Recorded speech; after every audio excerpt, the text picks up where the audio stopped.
a speech-language pathologist for Conway Regional. I have been a speech therapist for almost 15 years. And I've lived in Conway my entire life. I'm an attorney. I'm Chrissy's husband. I live in Conway for most of my life. I got really sick in May of last year. May 18th of 2022 at 6:48 p.m., but who's counting?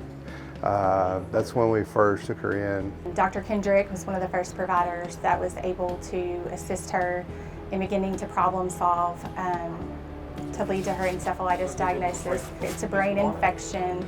It affected her language, her ability to expressively communicate, increased confusion, and memory, then led to a complete loss of language. I remember being at home and getting a little frustrated because I've always had to be the best at everything I did, and I couldn't talk.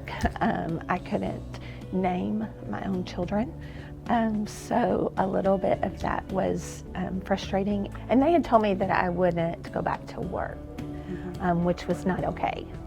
So And then you told us when you were going back to work. She was calling my boss and having conversations. The first time I saw Chrissy, I just wanted to know, we know she couldn't express, but could she understand me? I had to relearn words and learn how to communicate. We started from a very infancy stage in the whole process. I mean, we were looking at cards. They're not cards that you play with, but they're pictures on cards. Balls and bikes, and we couldn't figure them out. She didn't know what those were.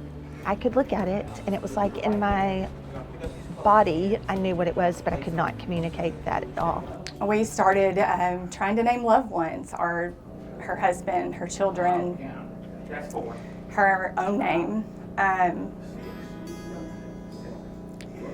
A huge factor in her rehabilitation was getting back into her routine and sort of forcing her brain to do things that were hard. We went from no language back to full-time as a lawyer. When you treat a lawyer that's regaining language, you do find out very quickly that they will argue their point. So the word might not be correct, but she could definitely argue why it was correct. I've seen some pretty determined people in my life, my wife being one of them, but the determination that Grayson had. This was a rare infection that I had actually never seen in my career. So almost 15 years, I was joining medical forums. Her husband was doing the same thing. He would find research, he would share it with me. I would find something, I would share it with him. So we were really working to try to figure out what we were battling. I don't think there's a textbook way to treat these patients, and what you have to do outside of the box, and Grayson did that, and I've got crazy love for her and what she did for my wife. After 1 year, I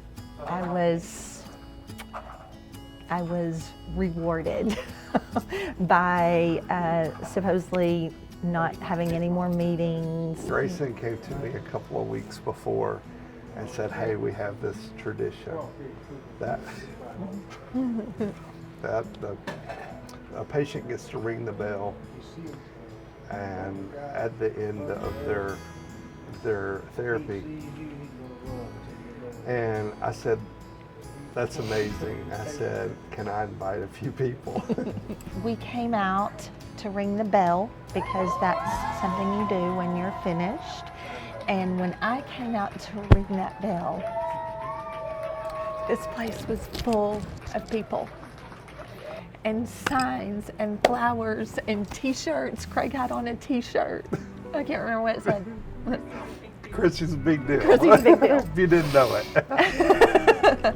It was amazing what they had done for us here. You fought for me in a lot of ways. And then you would go home at night and learn stuff about my problem, and send me the article on the one person that we could find in the whole world that was like me or had the same thing. You just cared. You allowed me in your home. You allowed me to continue after you were done with home health. And I'm very grateful for that front row seat. I love you. They grew closer as a family because of all the things that we were going through here. And you learned ways to adapt, and they did. And so that was pretty cool to see that too. And that's the silver lining, I think, in all this, that it wasn't all negative that took place here. There was good too, and a friend that we will have for the rest of our life in Grayson. I'm so proud of the work that you put in. You never gave up. You had a great attitude. You fought every day, and you woke up. You woke up wanting to fight and to get better. And our kids saw that. Well, I was super driven. I was super driven by you. I was super driven by my kids who weren't going to let me not be back to normal. So I couldn't have done it without you guys, without all of you. Well, you have a story to tell, and what you did inspired so many people, and I'm one of them. I love you.